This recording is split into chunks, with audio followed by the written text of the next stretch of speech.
வணக்கம் மக்களே. நம்ம கார்த்திக் கதையில ஏப்ரல் 30 என்ன நடக்க போகுது அப்படிங்கறத பத்தி தாங்க இந்த வீடியோல இப்ப நம்ம பார்க்க போறோம். வீடியோவுக்கு மறக்காம லைக் பண்ணிக்கோங்க. நீங்க லைக் பண்றதுதான் எங்களுக்கு அடுத்த வீடியோ போடுறதுக்கு ரொம்ப ரொம்ப இன்ட்ரெஸ்டிங்கா இருக்கும். ஸோ மறக்காம லைக் பண்ணிட்டு இந்த வீடியோவை தொடர்ந்து பாருங்க. என்ன நடக்குது அப்படின்னு பாத்துக்கிட்டீங்கன்னா, நம்ம ஹீரோயின் கோவிலுக்கு போகலாம் அப்படின்ட்டு கிளம்புறாங்க. அப்ப ஈஸ்வரி அந்த இடத்துக்கு அம்மாடி, எங்கம்மா கிளம்பிட்ட? உன்னையதான் தனியா எங்க போக கூடாது அப்படின்னு நான் சொல்லியிருக்கேன்னு, அப்புறம் என்னம்மா நீ தனியா கிளம்புற அப்படின்னு. அதுக்கு ரேவதி சொல்றாங்க, அம்மா எத்தனை நாள் இப்படியே வீட்டுக்குள்ளேயே இருக்கிறது, எனக்கு ரொம்பவே போர் அடிக்குதுமா, ப்ளீஸ்மா நான் போயிட்டு வரனே அப்படின்னு கேக்குறாங்க. அதுக்கு ஈஸ்வரி சொல்றாங்க, சரி நீ மட்டும் போக வேணாம், நான் அக்காவையும் அனுப்பி வைக்கிறேன் சரியா? அன்னைக்கு தனியா போய் என்ன நடந்துச்சுன்னு தெரியும்ல? அன்னைக்கு நீ தனியா போயிட்டு உனக்கு மயக்கம் வந்துருச்சு, கீழே விழுந்துட்ட, உன்னை கொண்டு போய் யாரோ ஹாஸ்பிட்டல்ல அட்மிட் பண்ணிருக்காங்க. அதனால நீ தனியா போக வேண்டாம் சரியா? நான் அக்காவை அனுப்பி வைக்கிறேன். அக்கா கூட போயிட்டு பத்திரமா வரணும். முக்கியமா யாருகிட்டையும் அதிகம் பேச்சு வச்சுக்க கூடாது சரியா? இதை கேட்டதும் ரேவதி சொல்றாங்க, சரிம்மா நான் யாருகிட்டையும் பேச்சு வச்சுக்க மாட்டேன், அக்காவை கூட்டிக்கிட்டு போறேன் அப்படின்னு சொல்லிட்டு பேச, அப்ப ஈஸ்வரி சொல்றாங்க, சரி நான் அக்காவை கூப்பிடுறேன் இரு அப்படின்னு ரோகிணிய கூப்பிடுறாங்க.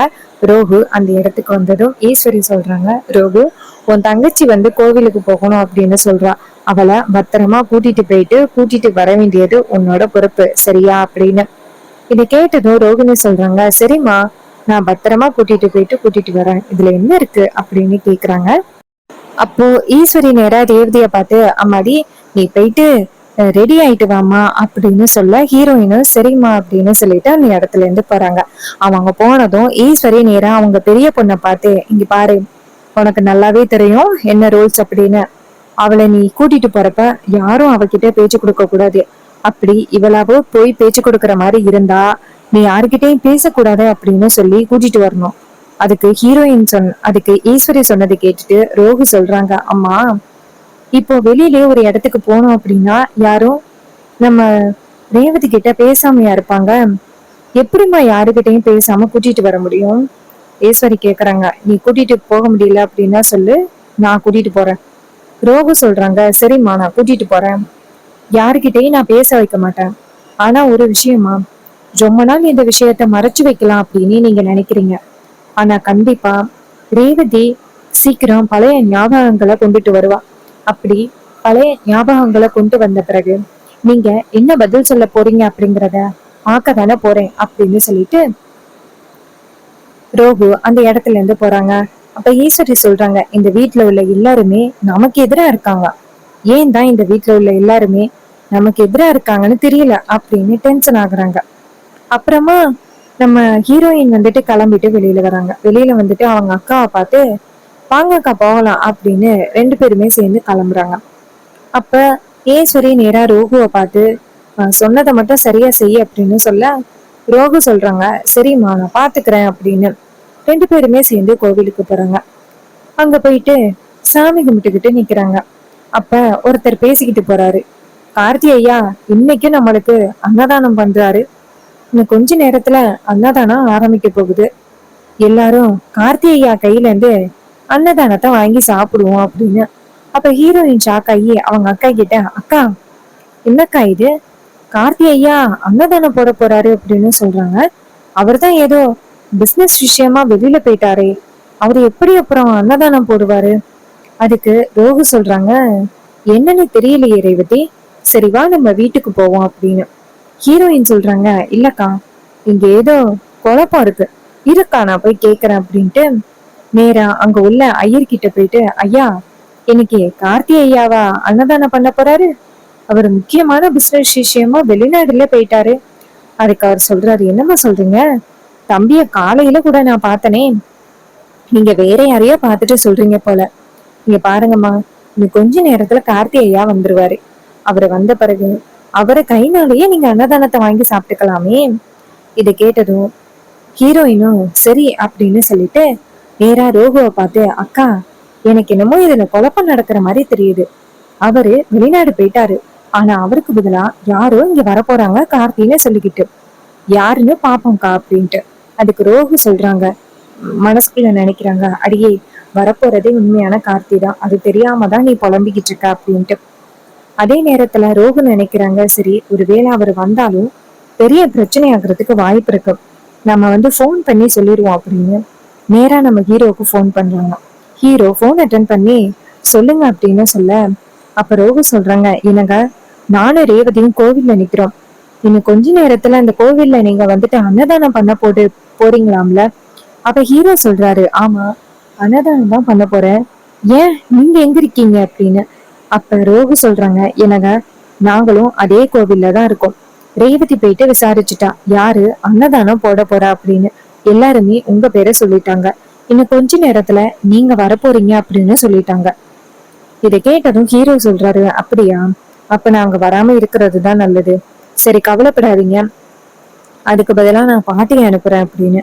இது கேட்டதும் ரோகுவும், சரிங்க, ஆனா உங்களை நேரடியா பார்த்தாவும் ஒரு நல்ல விஷயம்தான், அதுவே ரேவதிக்கு ஏதாவது பிரச்சனை ஆகுனுச்சுன்னா என்ன பண்றது, அதான் நான் பயந்துகிட்டு இப்படி பண்றேன்.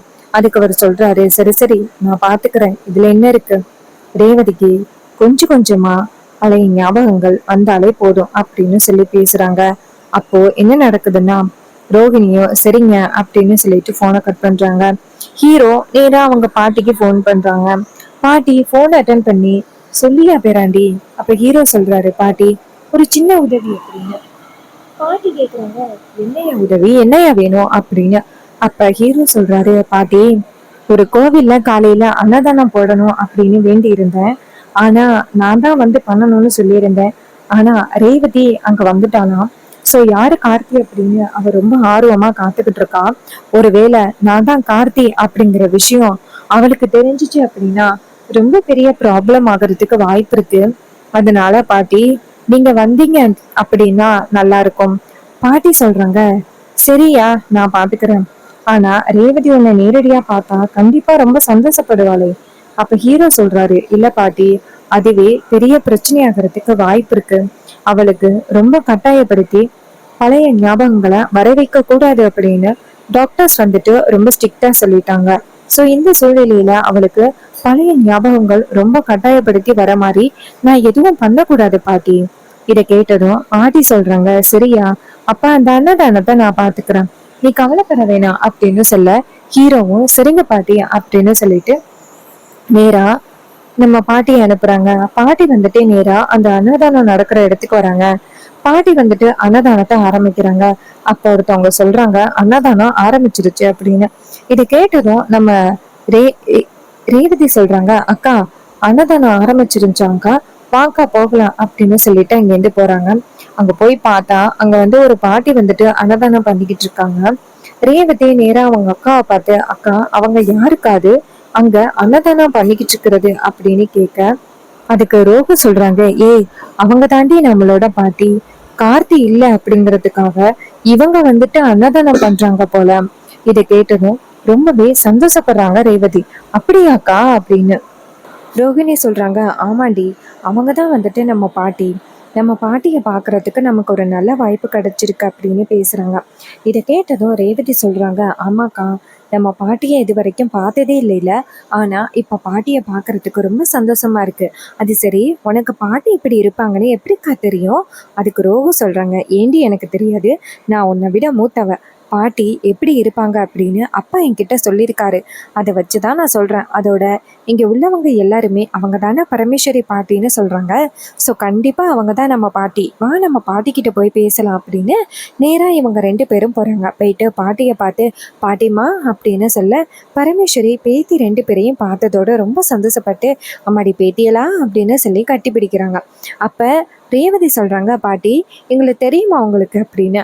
அப்ப ரோகிணி பாட்டியை பார்த்து, பாட்டி அவளுக்கு தெரியாது பாட்டி, இது மாதிரி அவளுக்கு பழைய ஞாபகங்கள் இல்லை அப்படின்னு ரகசியமா காதுக்குள்ள சொல்றாங்க.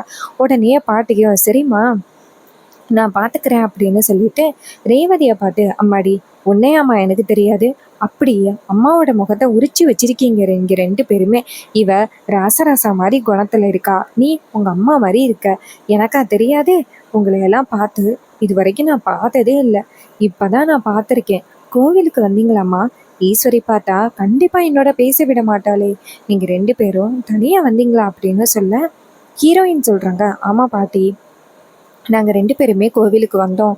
அம்மா வந்துட்டு யாரு கூடயும் பேசக்கூடாது அப்படின்னு ரொம்ப ஸ்ட்ரிக்டாக அனுப்புனாங்க. ஆனால் நீங்கள் என் பாட்டி தானே, பாட்டி கூடயே பேசக்கூடாது அப்படின்னு சொல்ல, பாட்டி சொல்கிறாங்க, ஆமாம்மா நீ சொல்கிறது சரிதான், என் கூடயா பேசக்கூடாது அப்படின்னு சொல்லிட்டு நேராக பாட்டி வந்துட்டு ரேவதியை பார்த்து, சரி வாங்கம்மா வீடு வரைக்கும் வந்துட்டு போகலாம் அப்படின்னு. அப்போ ஹீரோயின் சொல்கிறாங்க, இல்லை பாட்டி டைம் ஆகிருச்சு அப்படின்னா அம்மா கண்டிப்பாக ரொம்ப பேசுவாங்க பாட்டி. பாட்டி சொல்கிறாங்க, அம்மாடி அவளையெல்லாம் நான் பார்த்துக்கிறேன், வாங்க போகலாம் அப்படின்னு சொல்ல, உடனே அவங்களும் சரி பாட்டி சரி வாங்க போகலாம் அப்படின்ட்டு 2 பேருமே சேர்ந்து நேராக பரமேஸ்வரியை வீட்டுக்கு போகிறாங்க. பரமேஸ்வரி 2 பேரையுமே வீட்டுக்குள்ளே கூட்டிகிட்டு வந்து உட்கார வைக்கிறாங்க. ரோகிணி பாட்டியை பார்த்து, பாட்டி உங்ககிட்ட கொஞ்சம் பேசணும் அப்படின்னு சொல்ல, பாட்டியும் சரி வாமா அப்படின்ட்டு கூட்டிகிட்டு போகிறாங்க. ரேவதி வந்துட்டு வீட்டை சுற்றி பார்க்கலாம் அப்படின்னு வீடு ஃபுல்லாக சுற்றிக்கிட்டு இருக்காங்க. இன்னொரு பக்கம் பாட்டி சொல்கிறாங்க, அம்மாடி ரேவதிக்கு எப்போதான் பழைய ஞாபகங்கள் வருமா அப்படின்னு. ரோகிணி சொல்கிறாங்க, பாட்டி டாக்டர்ஸ் வந்துட்டு ரொம்ப ஸ்ட்ரிக்டாக சொல்லியிருக்காங்க, ரேவதிக்கு பழைய ஞாபகங்களை ரொம்ப கட்டாயப்படுத்தி வரவிக்கக்கூடாது, அப்படி ரொம்ப கட்டாயப்படுத்தி வர வச்சா அதுவே ரொம்ப பெரிய பிரச்சனையாகும் அப்படின்னு சொல்லிட்டாங்க. இது கேட்டதும் ரொம்பவே அதிர்ச்சி ஆகுறாங்க பாட்டி. என்னம்மா இப்படி சொல்கிற, எப்போதான் அவளுக்கு பழைய ஞாபகங்கள் வந்து நம்ம குடும்பத்தோடு சேர்ந்து ரொம்ப சந்தோஷமாக இருப்பான். அப்போ ரோகிணி சொல்கிறாங்க, அதான் பாட்டி எனக்கும் தெரியல, பாவம் கார்த்தியை பார்த்தா ரொம்பவே பாவமாக இருக்குது, அவர் ரேவதியை விட்டு பிரிஞ்சு ரொம்பவே கஷ்டத்தில் இருக்காரு, அவரை இந்த சூழ்நிலையில் பார்ப்போம் அப்படின்னு நாங்கள் யாருமே கொஞ்சம் கூட எதிர்பார்க்கவே இல்லை. எப்போதான் நம்ம குடும்பத்தில் உள்ள ஒரு கவலை எல்லாமே தீரும் அப்படின்னு தெரியல. அப்போ பாட்டி சொல்கிறாங்க, அம்மாடி கூடிய சீக்கிரம் நம்ம குடும்பத்தில் உள்ள எல்லா கவலையும் தீரும், நீ கவலைப்படாதம்மா அப்படின்னு சொல்கிறாங்க. அதே நேரத்தில் ரேவதி வீடு ஃபுல்லாக சுற்றி பார்க்கும் பொழுது அங்கே இருக்கிற ஒரு ஃபோட்டோவை பார்க்குறாங்க. அப்போது பாட்டி தாத்தா அவங்க 2 பேருக்கும் நடுவில் ஹீரோ இருக்காரு. அந்த ஃபோட்டோவை பார்த்துட்டு ரேவதி அதிர்ச்சி ஆகுறாங்க. இவர் நம்ம கம்பெனியோட எம்டி ஆச்சே, இவருடைய ஃபோட்டோ இங்கே எதுக்கு இருக்குது அப்படின்னு ரொம்பவே அதிர்ச்சி ஆகுறாங்க. அப்போ ரேவதி வந்துட்டு அந்த ஃபோட்டோவை எடுத்துகிட்டு வராங்க. எடுத்துகிட்டு வந்துட்டு நேராக பாட்டிக்கிட்ட காமிக்கிறாங்க. பாட்டி வந்துட்டு அந்த ஃபோட்டோவை பார்த்துட்டு ஷாக் ஆகுறாங்க. இந்த ஃபோட்டோவும் கையில் எப்படி கிடச்சிச்சு அப்படின்னு கேட்குறாங்க. அதுக்கு ஹீரோயின் சொல்கிறாங்க, பாட்டி இந்த ஃபோட்டோ வந்துட்டு இந்த வீட்டுக்குள்ளே இருந்துச்சு, இந்த ஃபோட்டோவில் இருக்கிறது என்னோட எம்டி சார், இவரோட ஃபோட்டோ எப்படி இங்கே இருக்குது, இவருக்கும் உங்களுக்கும் என்ன சம்மந்தம் பாட்டி, நானும் வந்தத்துலேருந்து பார்க்குறேன், உங்கள் பேரனோட ஃபோட்டோவே இங்கே இல்லையே அப்படின்னு. இதை கேட்டதும் பாட்டி சொல்கிறாங்க, அம்மாடி இவன் தாம்மா என்னோட பேரன், என் பேரனோட ஃபோட்டோ இங்கே இல்லாமல் யாருடைய ஃபோட்டோ இங்கே இருக்கும் அப்படின்னு கேட்குறாங்க. இதை கேட்டதும் நம்ம ஹீரோயினுக்கு ரொம்பவே அதிர்ச்சி ஆகுது. என்ன பாட்டி இவ்வளோ பெரிய அதிர்ச்சியான விஷயத்த சொல்றீங்க, நீங்க சொல்றத என்னால நம்பவே முடியல பாட்டி, கண்டிப்பா வந்துட்டு நீங்க சொல்றது பொய்யா தான் இருக்கும். அப்ப பாட்டி சொல்றாங்க, அம்மாடி என் வீட்டுக்குள்ள போட்டோ இருக்கு, ஏமா நான் பொய் சொல்ல போறேன், இவன் தான் என்னோட பேரன், என்னோட கார்த்தி. இதை கேட்டதும் ரொம்பவே அதிர்ச்சி ஆகுறாங்க ரேவதி. ரேவதி பாட்டியை பார்த்து, பாட்டி அம்மா வந்துட்டு யாரையோ கார்த்தின்னு சொல்லி வீட்டுல கூட்டி கொண்டாந்து வச்சிருக்காங்க, அப்போ அவன் உண்மையான கார்த்தி இல்லையா? அப்ப ரோகிணி சொல்றாங்க, ஆமாண்டி அவரு உண்மையான கார்த்தி கிடையாது, அம்மா கூட்டிட்டு வந்த ஆளு, அவருக்கு எப்படி பாட்டிய பிடிக்கும், அம்மா எப்படியாவது பாட்டிய பழி வாங்கணும், அவங்க கூட பேசவே கூடாது அப்படின்னு நினைச்சுக்கிட்டு இருக்காங்க.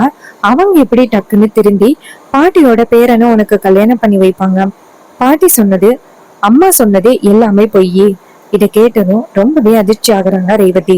அம்மா இவ்வளவு பெரிய பொய்ய என்கிட்ட சொல்லுவாங்க அப்படின்னு நான் கொஞ்சம் கூட எதிர்பார்க்கவே இல்லை அப்படின்ட்டு ரொம்பவே கவலையில இருக்காங்க. சோ இந்த கதை உங்களுக்கு பிடிச்சிருக்கா? இந்த கதை பிடிச்சிருந்துச்சுன்னா இந்த வீடியோவுக்கு மறக்காம லைக் பண்ணிக்கோங்க. நீங்க லைக் பண்றது தான் எங்களுக்கு அடுத்தடுத்து வீடியோ போடுறதுக்கு ரொம்ப ரொம்ப இன்ட்ரெஸ்டிங்கா இருக்கும். ஸோ மறக்காம லைக் பண்ணிட்டு இந்த வீடியோவை தொடர்ந்து பாருங்க. அது மட்டும் இல்லாம நம்ம கிட்ட ஹேர் கிளிப்ஸ் அண்ட் ஆக்சசரிஸ் வந்துட்டு அவைலபிளா இருக்கு. இந்த ஹேர் கிளிப்ஸ் ஆக்சசரிஸ் எவ்வளோ அப்படின்னு பார்த்துக்கிட்டிங்கன்னா ஜஸ்ட் உங்களுக்கு 499க்கு ஒரு சூப்பரான காம்போ ஆஃபர் கொண்டு வந்திருக்கோம். அந்த காம்போ ஆஃபரை நீங்க யூஸ் பண்ணிக்கலாம்.